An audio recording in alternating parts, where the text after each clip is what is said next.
அப்படி அல்ல. எந்த மொழியை ஆழமா நேசிக்கக்கூடிய ஒரு நபருக்கும் இன்னொரு மொழி மேலேயும் சின்ன மோகம் வருது மிக சாதாரணமான விஷயம். ஏன் இங்க இந்த விழா தொடங்கும் பொழுது மிக அழகாக கனடாவுடைய ஆந்தம் பாடின அதே குழந்தை, அதுக்கு அடுத்தது தமிழை வாழ்த்தி பாடினதும் அதே மாதிரி தான். இதுக்கு ஒரு சின்ன ஒரு கதையோட தொடங்கிக்கலாம். என்னுடைய மாணவர்கள் எல்லாருக்குமே ஆங்கிலம்னா கொஞ்சம் பயம், ஆங்கில ஆசிரியர்னா ரொம்பவே பயம்.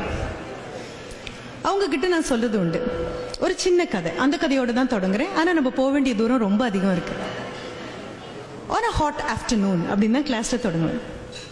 ரொம்ப ரொம்ப வெயில் கொளுத்தக்கூடிய ஒரு மதிய நேரம், ஒரு அம்மா பூனையும் அதனுடைய குட்டி பூனையும் 2 பேரும் நடு ரோட்டில் நடந்து போனாங்க. சத்தியமா ஏன்னு எனக்கு தெரியாது. அவங்க 2 பேரும் நடந்து போனாங்க.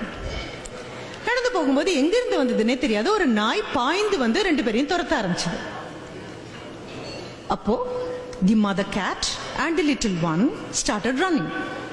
தமிழ்ல சொன்னா ஓடினாங்க ஓடினாங்க ஓடிட்டே இருந்தாங்கன்னு சொல்லலாம். ஆங்கிலத்துல சொன்னா அது இலக்கண பிழையாயிடும். அப்ப என்ன சொல்லணும்? தே ரேன் ரேன்னு சொல்லணும். தே ரேன் அண்ட் ரேன் அண்ட் ரேன் அப்படின்னு கன்ஜங்ஷன் போட்டே ஆகணும். சரி, அண்ட் ரேன் அண்ட் ரேன் அண்ட் ரேன் ஓடி ஓடி ஓடி களைச்சு போய் ஒரு இடம் வரும்பொழுது அந்த அம்மா பொண்ணுக்கு உண்மையாவே ஒரு ஆச்சரியம். காரணமே இல்லாம இப்படி ஒருத்தர் விரட்ட ஓடினா இது என்ன நியாயமா இருக்குது?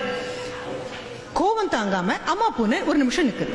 ஆனா பின்னால துரத்திட்டு வர நாய் வாயை மூடி மௌனியா துரத்தவே இல்லை. பவ் பவ், ஆங்கிலம் தெரிஞ்ச நாயா இருக்கிறதுனால bow bow and bow bow and bow bow அப்படின்னு துரத்துது. துரத்த துரத்த துரத்த ஒரு இடம் வந்த உடனே அம்மா பூனைக்கு வந்த கோபம் தாங்காம she just stood her ground. அப்படியே திரும்பி நாயினுடைய கண்களுக்குள்ள உற்று பார்த்து பவ் பவ் அப்படின்னு சொன்னது. நாய் மிரண்டே போயிடுச்சு. என்னடா அது, பூனைனா மியாவும் தானே சொல்லணும், இது என்ன பவ் பவ் அப்படின்னு சொல்லுதேன். அவ்வளவுதான். It was a turn of the dog to run. நாய் தலைதறிக்க ஓட ஆரம்பிச்சது. அம்மா பூனை தன்னுடைய குட்டி பூனையை குமிஞ்சு பார்த்து, now you understand the importance of a second language.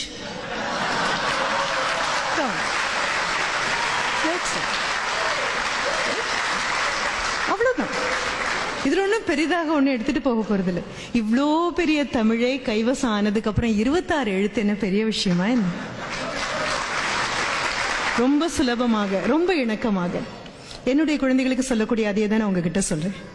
ஆங்கிலேயன் எங்க நாட்டுக்குள்ள வந்து படையெடுத்து வந்து நம்மளெல்லாம் ஆக்கிரமிச்சு, வர்த்தக ரீதியாக ஆக்கிரமிச்சு எல்லாம் வரும் வரைக்கும் மொழி இல்லாமையா உட்கார்ந்துருந்தோம், ஊமைகளாகவா உட்கார்ந்துருந்தோம்? இல்லப்பா, மொழி இருந்தது. மிக அழகான ஒரு மொழி இருந்தது. 1000 ஆண்டுகள் பார்த்து பார்த்து வேரோடின ஒரு மொழி இருந்தது. After all, the English gave us another language and yet another attitude towards life. அவ்வளவுதான். வாழ்க்கையை பார்க்க ஒரு கண்ணோட்டமும் வாயை திறந்து பேசுறதுக்கு ஒரு மொழியும் கொடுத்தாங்க.